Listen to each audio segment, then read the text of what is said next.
Welcome to Speak English with Ed. Today's learning points are going to be the preposition and the units of time.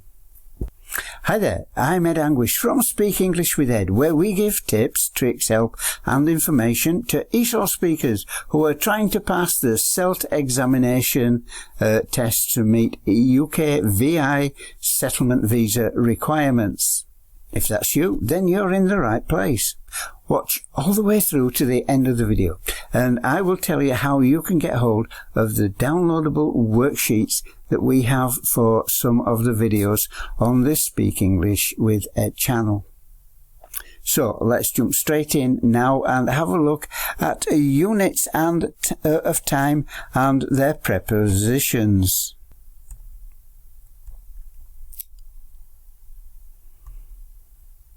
So, what is a preposition?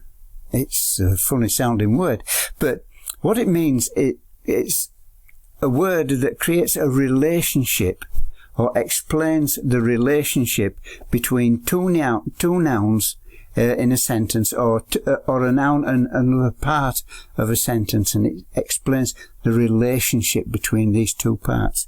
Let me give you an example here. The cat sat on the mat.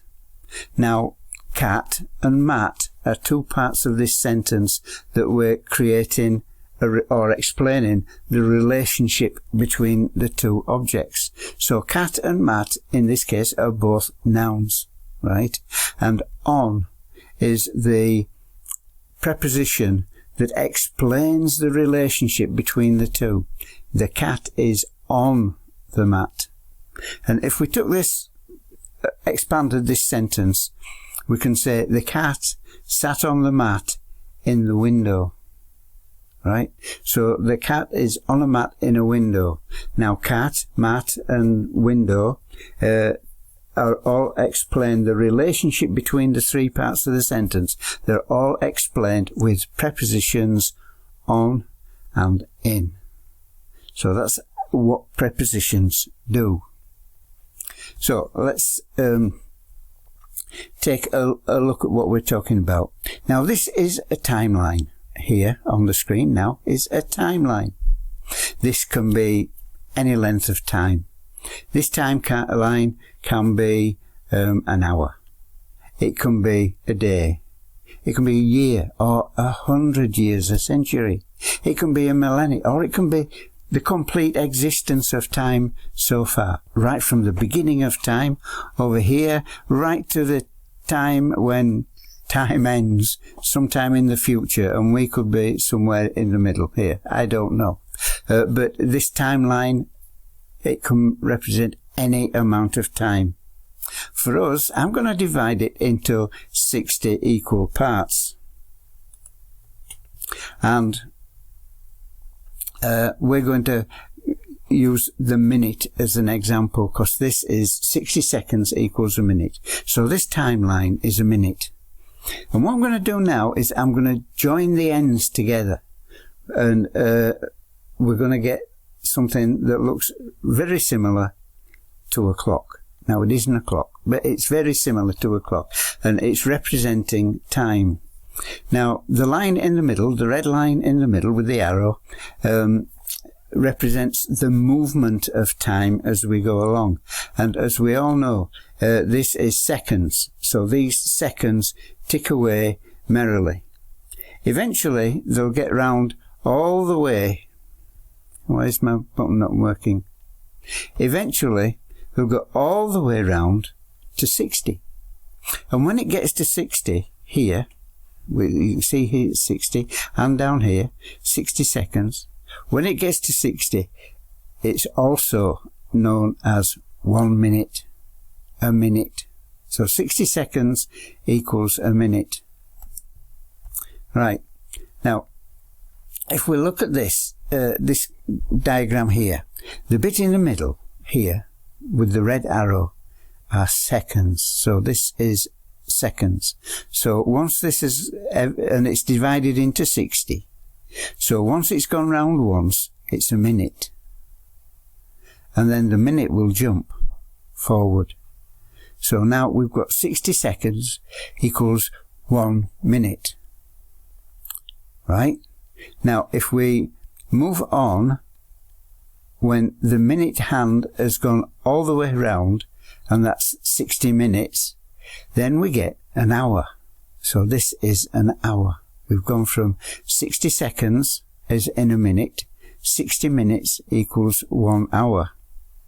The sign for an hour at the top goes round to, the arrow at the top, it goes round to 1 hour. So that's the first hour, that's number 1 hour. So there's 60 seconds in a minute, there's 60 minutes in an hour, and we know there are 24 hours in a day. Now there's only 12 hours on this clock.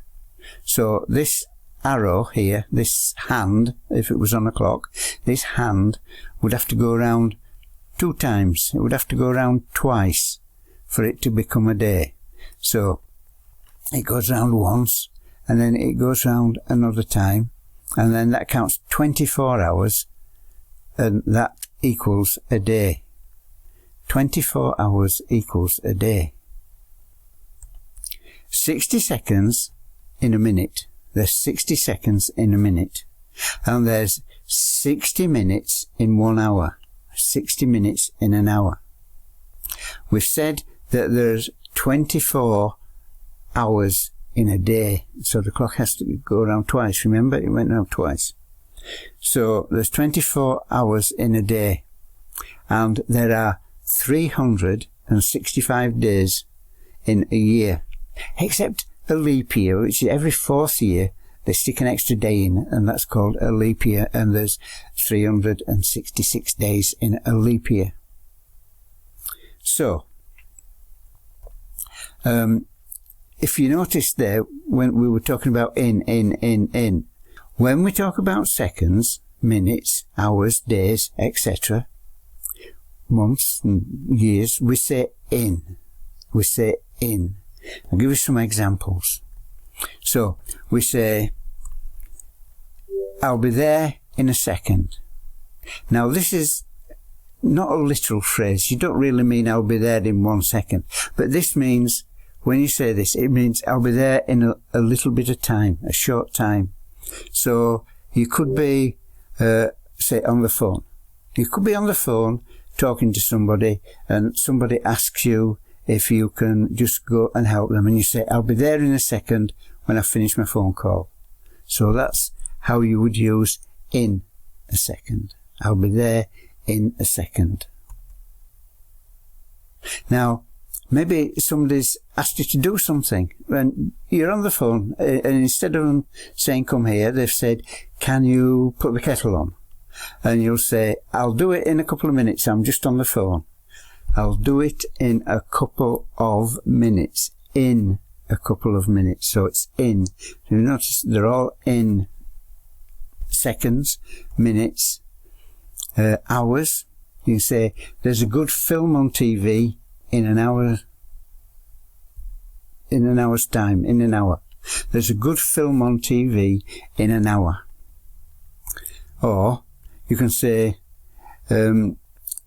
if you've ordered something on the internet, for instance, or you're ordering something on the phone, and you say, well, when can you deliver it? And they'll say, well, it will be there in 2 days' time. It will be there in 2 days.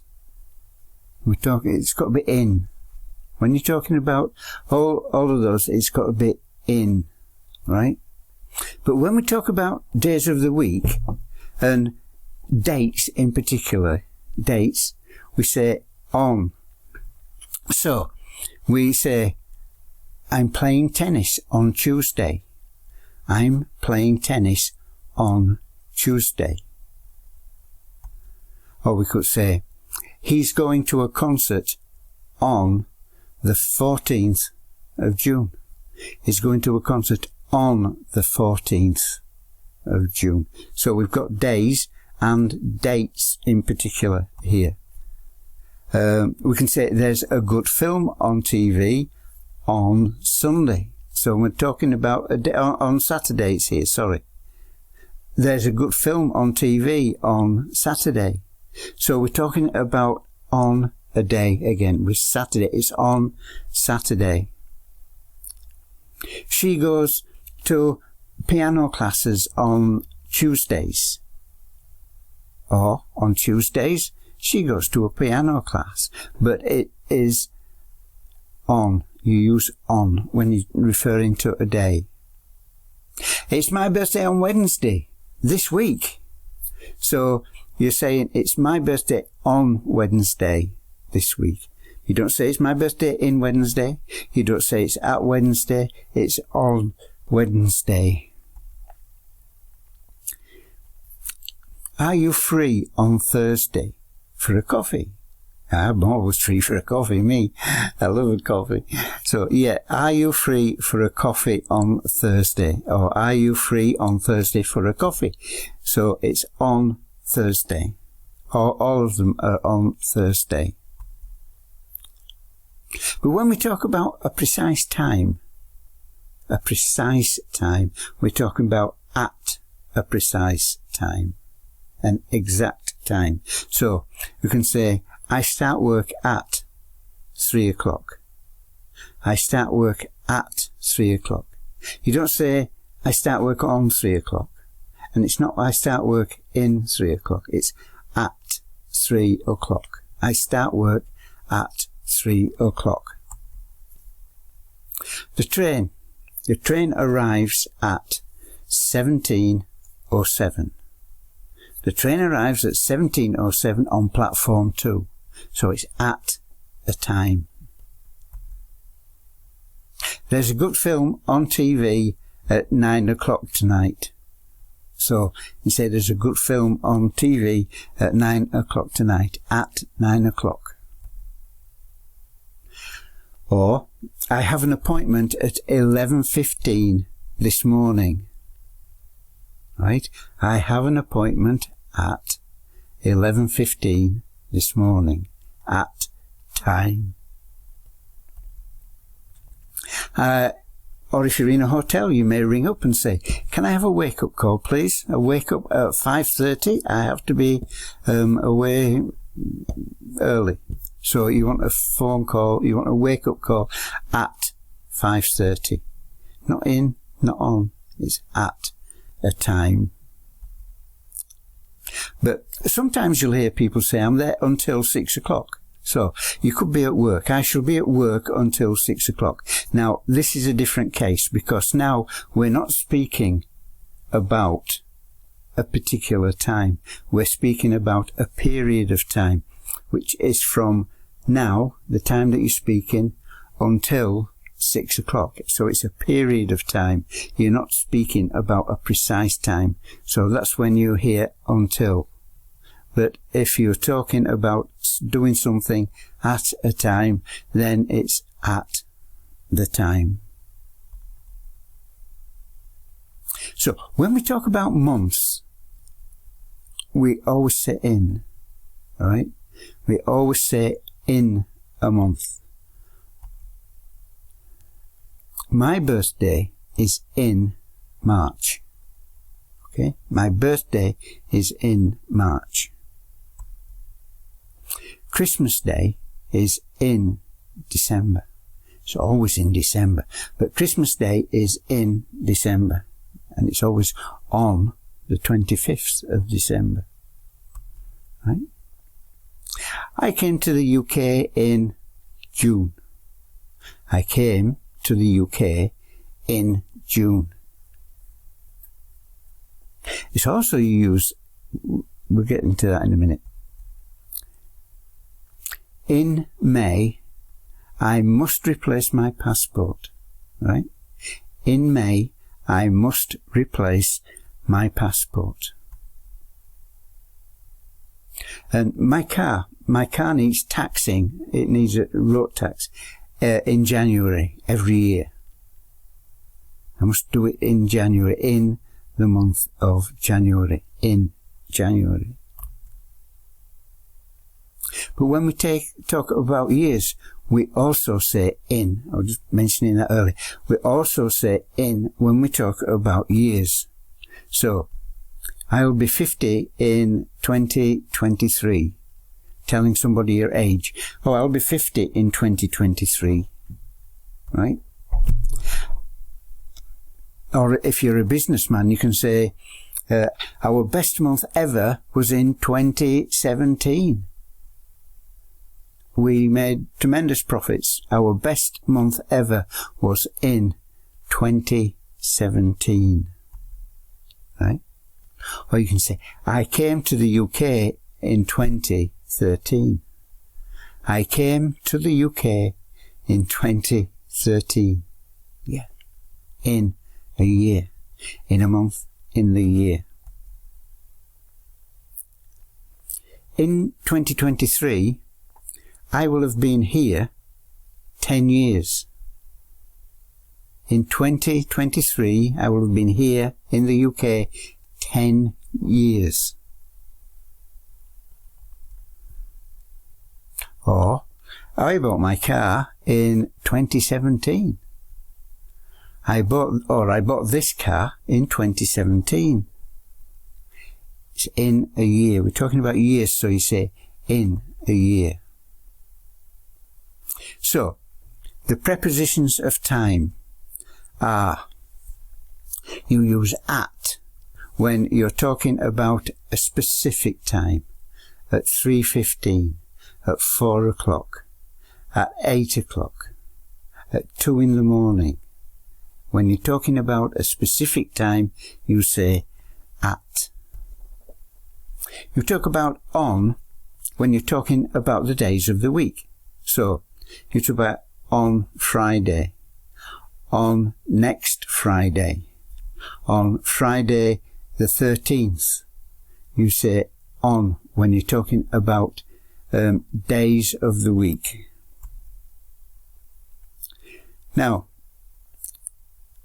when you talk about months, weeks and months and years and periods of time, longer periods of time, you talk about in because you've got a start and an end.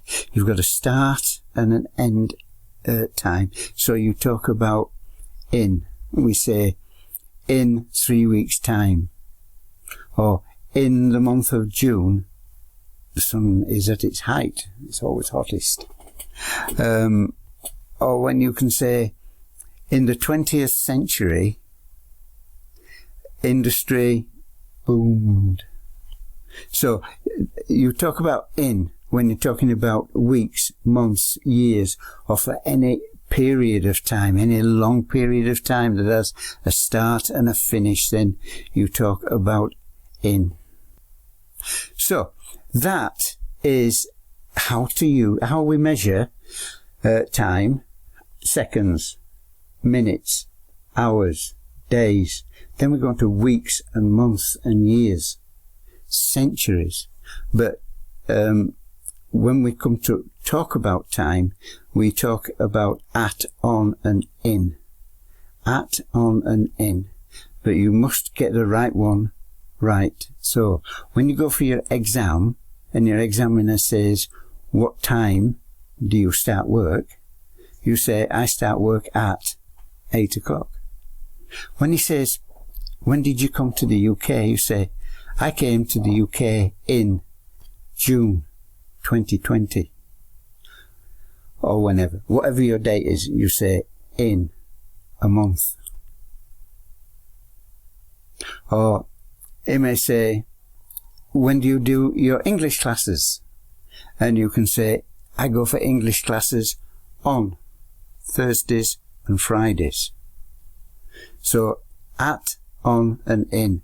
These are the prepositions you use with time. So I want you to practice these. Practice, practice, practice. That's my key phrase. I know, practice, practice, practice. But it really does work if you do it often enough and all the time. So at the beginning I did say that I would tell you how you can download all the worksheets for the videos on the Speak English with Ed channel that have worksheets. All you have to do, click the first link below this video. It will say Register Ed. And that will take you to a page where you put your email and your name so that we know where to send the links to. When you've done that, you'll get an email into your inbox. So check your inbox. If it isn't in your inbox, then check your spam folder. Sometimes they get put into the spam folder. And what you need to do is reply to that email. There's a lot of stuff on that email, and there'll be a link at the top of the page to get these downloads, but you'll get some other tips and tricks on that email. And you'll also get an email twice a month, 2 times every, the first and the third Saturday every month, to give you some more tips and tricks and help and information all about speaking English to get you through a SELT examination. So I'm going to say, I hope that you've enjoyed it. I hope that you've got some benefit out of this and you've learned something. If you have, please give us a thumbs up. And make sure that if you haven't subscribed already, you hit the subscribe button just down here and you ring the bell to make sure that you get notifications from YouTube when we release new videos. So, that being said, this is Ed Anguish from Speak English with Ed saying, have a great time. Stay safe, look after yourself, and practice, practice, practice. I'll see you later. Bye.